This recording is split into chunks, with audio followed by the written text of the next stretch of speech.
Nnamdi Kanu win, defeat Justice Omotosho, expose secret files as evidence ahead of his November 20th court judgment.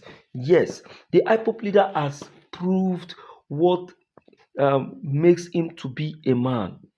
He has proved it before the court of law. He has proved that he is not just an economist, but is also someone with the knowledge of what is in the constitution and in the rule of law. He has proved himself that he knows the law and he knows his right. See, let me tell you, my dear listeners, once you know your rights in this very country, once you know your mandamus theory and you are able to defend it, no court, nobody, no bagger, no police officer will ever intimidate you so far you know your right. Look at Nnamdi Kanu now. All this while he has started his defense by himself. See how he kept defending himself. Not even the federal government lawyers could be able to say a word or two. Oh my goodness. I'm taking into one video, this very video, for you to hear the truth about all that has been transpiring. Please avail me this opportunity as I drop it behind for you. Please. Yet, okay? Bandits are roaming around the streets. Terrorists are roaming around the streets, are holding press conferences. But Mazi Nnamdi Kanu, who there is no substantial evidence that he has even spied anybody, is the person that is still in captivity for years. The man who even kept him in captivity has left this world. Muhammad Buhari of blessed memory has left the world, but Mazi Nnamdi Kanu is still in captivity. The Eastern governors, they are saboteurs. Yes, I said it. The Eastern governors are saboteurs. The problem that Nigeria is having is partly because the Eastern governors did not back their own. Yes. If the Eastern governors come together as one and unite and build the East, forget about agitating for anything Biafra. Let them come back home and develop their home. Automatically, that agitation for Biafra will just become, you understand? Because already you have built a world of your own. You understand? So automatically it is what it is. There's no need of agitating, begging anybody for anything. No need to beg anybody for anything. It's not by force. You understand? Yes, because I am not from the East, but I have seen the level of marginalization. Is indeed that. Now you can now see, my dear listeners, that Nnamdi Kanu is building up more supporters and more followers. He heard everything that has just been said by this northern individual. He's a northern man. You see that he stood by Nnamdi Kanu, he stood by the Biafrans, he stood by the Igbos to speak up. Only someone with a truthful mind, only someone with a sincere mind and truth can be able to speak the way this very young man has just spoken. You understand? Now, see what has just been presented as an evidence against Justice Omotosho.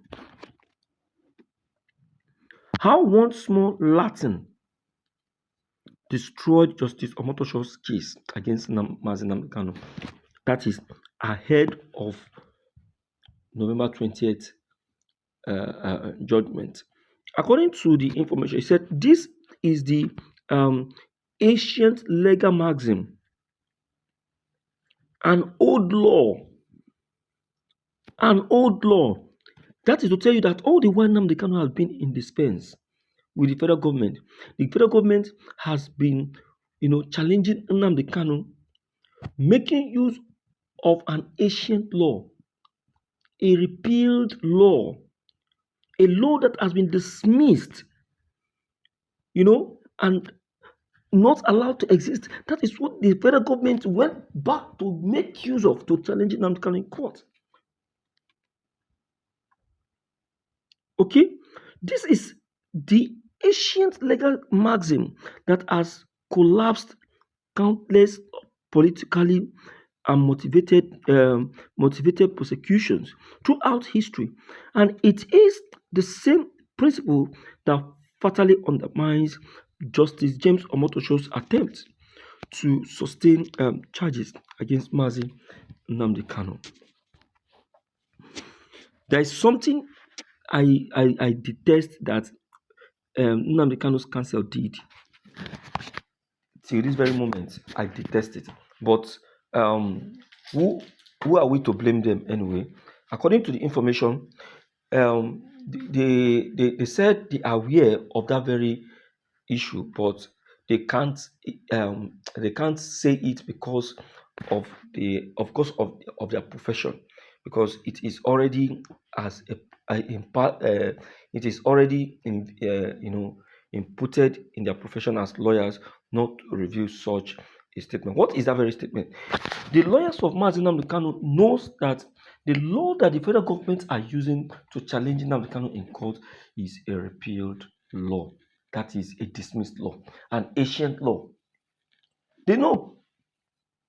And you know, and the reason why they refuse to use the current law is because they already know that Nnamdi Kanu, if they make use of the current law, Nnamdi Kanu has no case to answer. And that is what Nnamdi Kanu looked at and said that after going through my files, I discovered that I have no case with the federal government. Now, Omotosho stupidly now went back to that very abandoned and dismissed repealed law to bring it back to court and say, Nnamdi Kanu,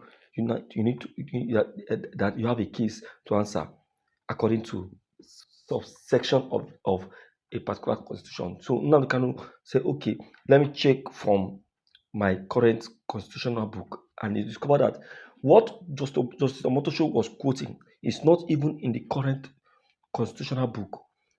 It is in the old constitution, which is no longer in existence, which has been dismissed. So that was when Nnamdi Kanu discovered the politics and told his lawyers to step down. Let me handle this case myself, since you guys are limited to some information. Let me sound raw. Are you getting it? So the federal government became uncomfortable with Nnamdi Kanu's decision. Let me read out this for you so you know what I'm talking about. Now, under this doctrine, are you getting it? Now, entrenched in section 36 of 8 and 12 of the 1999 Constitution, no person can be tried or convicted for making use of that very ancient constitution. Nobody can be tried. And that's why Nnamdi Kanu keep hitting it, that according to this section of the constitution, no court in jurisdiction have the right to try him. Now, an act that was not a crime at the time it was allegedly committed. Are you getting it? Now, uh, or under a law that did not even exist or has been repealed. The federal government doesn't have any right to try Nnamdi Kanu if they really want to look into the constitution. If they want to look into the constitution, the current constitution, Nnamdi Kanu has no case with them. So it was the old constitution that Omotosho went to quote from and said Nnamdi Kanu has a case. My dear people, our country is already dividing itself. Okay? Yet, the charges forced against Mazi Nnamdi Kanu rely on the Terrorism Prevention Amendment Act 2013, a law that ceased to exist on 12th May 2022 when the Terrorism Prevention and Prohibition Act 2022 came into force. Nigeria made a mess of themselves. They don't finish themselves. They don't fuck up. They don't allow Nnamdi Kanu wash them. Can you imagine? Making use of an old law that has been abandoned and abandoning the real one that's supposed to use to challenge Nnamdi Kanu. Just Omotosho, I'm waiting to see what is going to be your final judgment on the 20th of November because everybody is watching you.